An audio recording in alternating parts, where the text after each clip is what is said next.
Well, hey, good morning. Thanks so much for joining us here on the Daily Brew. It's Monday, the start of another week. Tiffany is off this week, so we got Jacob with us and Danny as always. Danny's always here. Well, I'm rooting for Jacob, not myself, but that was poor timing. But you know, we got to pump ourselves up every day. I'm rooting for you, Danny. Oh, thank you, Joe. I'm rooting for all of us here. Let's have we had a good morning show, and now the first Daily Brew of the week. Can't wait to see it. Yeah, so big weekend, right? Some Razorbacks drafted by the MLB. So big news. This is huge. Yeah. So Arkansas baseball player Gage Wood heard his name called in the first round, and Wahiva Aloy wasn't too far behind. Wood was selected by the Philadelphia Phillies with the 26th overall pick. Aloy was selected by the Baltimore Orioles with the 31st overall pick. And some more Razorbacks, Zach Root and Charles Davalon, were selected by the Los Angeles Dodgers. So not only did they get to play together in Arkansas, they now get to play with each other in Los Angeles with the 40th and 41st pick. How cool is it that, especially for us, we get to see these players play here in Arkansas, and then, even if you don't root for the teams, you're still connected by having lived here, and you get to kind of watch them play as well. And for a team maybe that you don't like, but you're probably going to still root for them. Yeah, absolutely. And especially, I know Arkansas is our professional team, so to speak, right? But just to have, like you said, that MLB connection. And I will say about the two Dodgers, the Dodgers are really good at drafting.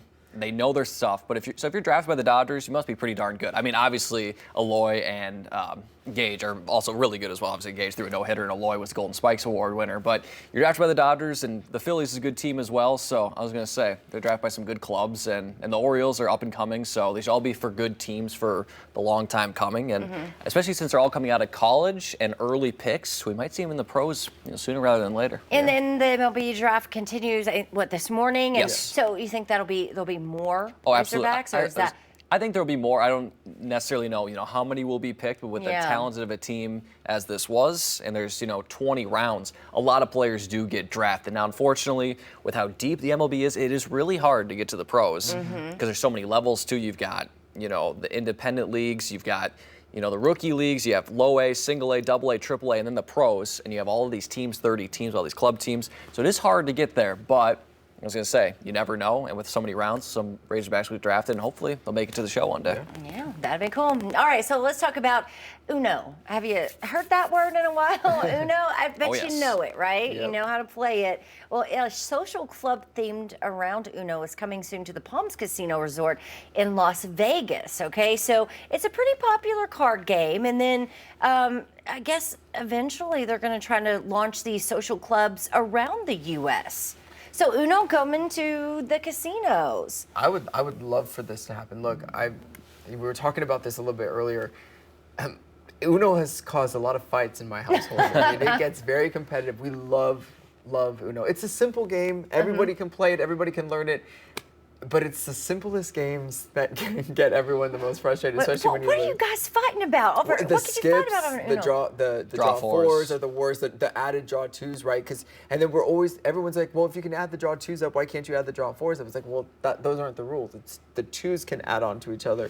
So you're fighting over the rules. We're fighting over the rules sometimes. We're also like, it gets annoying if, like, let's say we're playing and I skip Danny multiple times. Now Danny's going to get mad, and if it gets reversed, then he's going to start draw foring me. So it causes a lot of competition. Yeah, and that's the thing, too, is as you talked about, like, the rules, right? Some people have house rules where you can stack draw fours, or you can't even stack draw twos. So that'd be one thing to be interesting is, like, when you go, is there, like, a set of house rules when you go, like, all right, here's a list of the rules, or is it you go to the table and say, hey, let's establish it right now. Yeah. I'm assuming there's going to be some ahead of time because, like you said, it can get heated. Yeah. If this ends up being for money, I mean, there's going to have to be an established, like, etiquette of how to play. And, like, the Uno rule, like saying Uno when you have one card, that'll be very interesting. But we're not as big of an Uno family as the Luthies. But Emily, my girlfriend, loves Uno. Like, she gets very competitive. And she tried to play with our family, and we were just like, whatever. But she was getting really into it. There's a guarantee there's going to be rules with this and it's going to be rules where that house wins, right? They're going to lock it down that way. I'm assuming it'll be something like poker, where again, like they're going to have some sort of way that they'll be winning money out of this, and everyone will have to buy in or whatever. It's very interesting though, because now it's a game that not necessarily universally known, but pretty well known compared to some casino games. And so maybe that'll push some. I mean, casinos are smart. They're smart for a reason. There's a reason why there's no windows, free drinks. I mean, I've read in the whole, like, the science of the casino. It's pretty interesting and fascinating to read. Yeah, it's something else. All right, let's talk about this new high-tech tool, which is pushing the Iowa Department of Transportation into a safer way of doing things. What they did here, take a look. It's a remote-controlled machine that eliminates the need for a crew that would be out standing. We've seen them, right? Like on the highways to fill potholes. One's driving, one's standing out there filling. Well, this eliminates that. So you're just inside the cab, and it's a one-man job. It's a $500,000 truck, and basically they bought it new after a deadly accident last year, where a dock worker there was, filling a pothole and a car struck them. We've even had, this happen not too long ago in Arkansas. I don't think they were filling potholes, but it was still, a worker on the side of the road. So this is like $1 million. That's a pretty good investment to save lives. Yeah, it really is. And so I was where we worked, or excuse me, not we. I worked for a few years, and so it looks like it says they're ordering one for Central Iowa and one for Eastern Iowa. Good. Eastern Iowa folks need to get, so that's where I worked. Oh. And unfortunately, yeah, it does happen where crews will get run into. Like, how they always say, pull over to the side of the road with this emergency crews. There was once, I think it was just last year. I mean, I do remember that incident back in May of 2024. There's another one where it was a snow plow and it was trying to get someone out of the road, and as they're trying to get out, another car just rammed into the car. And thankfully they were safe, just got out of the way, but it can be really dangerous. So to have just this truck and to do that, and as well as, the plows are being used during the summer, so might as well put them to good use. And I say this could be an awesome thing just for safety purposes and just overall, better safety of the roads. I wonder how long it'll be before, other states start getting something similar. I mean, if you look at, maybe it saves time, maybe it saves, like you said, lives, right? Yes. You start seeing the results on that, and then obviously, other states, like you said, are probably going to follow suit. Yeah, and then you've got, more time to maybe have crews work on other parts of roads across the state. I will say the Iowa DOT, from working there, they're a very dedicated and very hardworking crew. So they're going to get the job done, especially during the winter. Say a lot of work need to be done on those roads, but they're a great crew there. So say it's a good investment, and maybe in the long term, it's a investment down front. Maybe you'll save them money in the future from having to spend so many hours on the roads. And just putting just that barrier in between those vehicles and the worker is the best thing, because I mean we see it out on the highways all the time, how close you get to those workers. Sometimes your videos or your vehicle is from me to Danny apart. That's shocking. Scary, right? Yeah, it is. Because most people, which you shouldn't be, but some people are on their phones doing, whatever, and it's just unsafe. But I thought this was really neat. Maybe they're setting the standard here. Yeah, absolutely. And I guess a short side note. So Iowa just set in the hands-free rule for the phones. Minnesota's done that for a while. I know some other states have done that a while, so maybe Arkansas eventually will come to that as well. Unfortunately, it's really hard to enforce. People are going to be on their phones, but I think it's a good rule just to keep the roads a little bit safer if at all possible. Yeah, for sure. All right, well, have you seen this video? It's been going around a little bit. Yeah, I know. 2 police officers in Honolulu, Hawaii, narrowly avoided by being hit by this out-of-control car, caught on dash camera.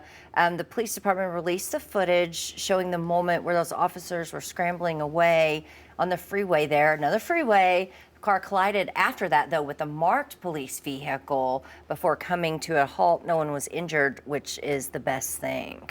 I mean, we were just talking about this. Yeah. Right? You're talking about maybe a distracted driver, maybe not seeing those lights, being on the side of the road. We were just mentioning the dangers that could pose, but that is so scary. Yeah.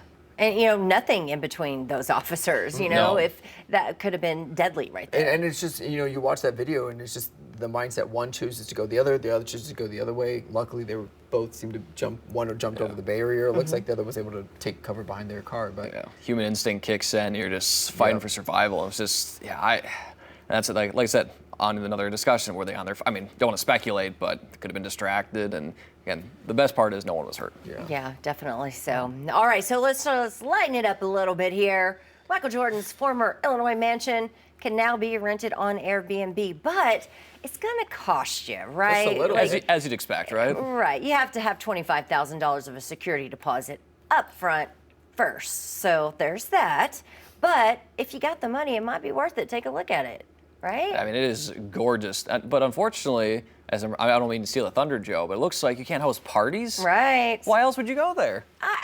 I mean, that's what I'd want to do. Party. What are we defining as party? Like, I'm gonna play some music. I'm gonna invite my family, my friends over. Like, if I'm spending that much money, we're gonna have a good time. Yeah, I think it just so this has been a huge issue on Airbnb, I think, forever. So when it first Yep. started, like, it was a great idea. And so when I had to recently do it for one of my buddy's bachelor party, I had to schedule it. And it would literally say on there, no bachelor parties allowed. It's like, well, then what's the point of a area that can hold 15 people? It would say, like, no large events and no bachelor parties. Yeah. Well, then why are you expecting like a family of 15 to just sit there in a circle and sing Kumbaya? So that's just my personal opinion. So I think that might just be an Airbnb. Well, it's a host choosing, but maybe they just don't want to. Well, pay you the think fees and about it. everything. You have a house like that. That's your incomes, paying your bills, feeding your family. You're gonna say, "Hey, come have a party over here at my house. Do what you want." You're Yeah. not gonna be like, "Hey, don't mess my stuff up." And I get it. It's a lot of, but it's like that's why you pay for the cleaning fee, and it's one of those Yeah. things where like, are you expecting people not to have a good time, or just are they expecting to them for just to like use it as like a hotel and then I go? think that's kind of what the idea. Use it as a hotel. Maybe they're worried, and I would understand. Maybe they're worried about. I mean, leave it as you left it, right? You don't want. That's probably what their biggest fear is someone maybe throwing a party. The invite goes to too many people, and that you don't know, and then it turns into a problem. I yeah. will say, of all the times we've rented it out, because we've done a few, we're I'm getting to that age where, wedding season every summer, have those bachelor parties. We've been very good. We make sure to clean up after ourselves. There may be a couple of times we get close, but everything's clean, like it was. But on the other note, I mean, that mansion, I've always wanted to explore it. Well, 7 bedrooms, 17 and a half bathrooms, and of course, I mean, you got the basketball court, Yep. so that's probably one of the big sells Oh, right there. I was going to say, absolutely. Yeah. And then I'm sure a whole nother sort of an amenities to me, and just wondering like how like Michael Jordan lived. Like, what does he have? I mean, I think you can see like tours like on video and stuff. Very cool to see it. And another thing here is, not only do you have to put down $25,000, can't have a party, you must stay at least 7 nights. Yeah, and a maximum of 12 guests, so that's like, The house is massive. I know, it could fit, triple that. You could literally get lost in there. You would need to like, I don't know, you need to get like an escort in there or something just to see like, how do I get from spot to spot? I was surprised, though, that this was sold in December for almost 10 million. That's kind of low, isn't it? So he was having a lot of trouble selling it, and I don't know. I don't, because the property, maybe the property is in a. I don't know, because you'd think a mansion like that in Chicago, I think it's outside of Chicago, would command a lot more than that. Right, that's what I'm thinking. That was really low for. All right. Yeah. Well, during the American Century Championship Round 2, the former baseball player Jimmy Rollins, watch this, made a hole-in-one, and he won that boat right there. I mean, he did it. He just like took the shot. Did you see it this weekend? I did not- And it's in, and that's what that Mastercraft, which is about a $130,000 to $400,000 boat. So. Wow. Yeah, no. It's crazy when you watch these tournaments. These former athletes being good at golf always makes me. I mean, they're bound to be good at golf. These are They're athletes world-class for a athletes reason. in general. Yeah. They're athletes for a reason. They pick up golf, and I'm over here struggling. But I'm still waiting for my moment to hit a hole in one. I won't win a boat, but I'm still waiting. Well, for you're that playing moment. golf this weekend, aren't I'm you? playing this weekend. Hey. You never know. Hey, we could. It starts now. we It could- starts we now. could, talk it into existence. But it's just. I feel like there is no feeling like a hole in one. It's just so unlikely. Yeah. So you've never hit a hole-in-one, and have you ever hit a hole-in-one? No, mini golf doesn't count, so no.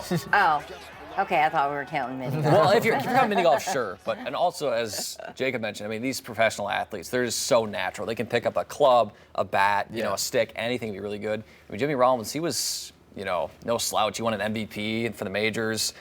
He won a World Series, and a lot of times athletes, I think that's like the most popular sport, I'd say, out of like professional athletes. What are you playing on your off day? Golf. Yeah. Baseball players, I mean, everybody. I mean, Michael Jordan, speaking of Michael Jordan, he is a notorious gambler, that's one thing, but he loved playing golf. And so I think that's just, but still, like the fact that you can just kind of pick it up and be like, yeah, I'll just, hit a hole one, no big deal. Yeah. I know there's a guy on TikTok who he was seeing how many days it would take him to hit a hole-in-one, hit the ball over his house, behind his house. Oh, and did you see it? That's Bryson. Yeah, he's a PGA player. Yeah. Okay, yeah. What was it, 17 days, 17 tries, right? Yeah, I'm not sure how many. Because we get one a day was what his stipulations were. I Yeah. loved every minute of it. Loved it. All right, a Penn State college student has been named the Duke of Drinking at the Picklesburg Games. Okay, he downed a quart of pickle juice, 4.19 seconds.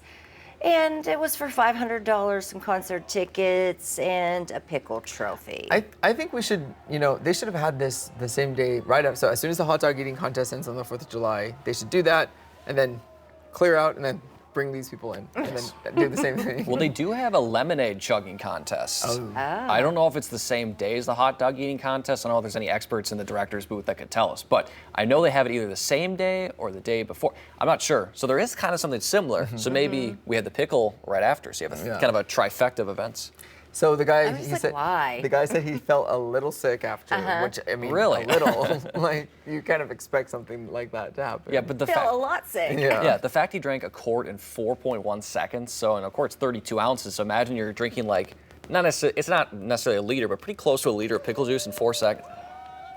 Oh man.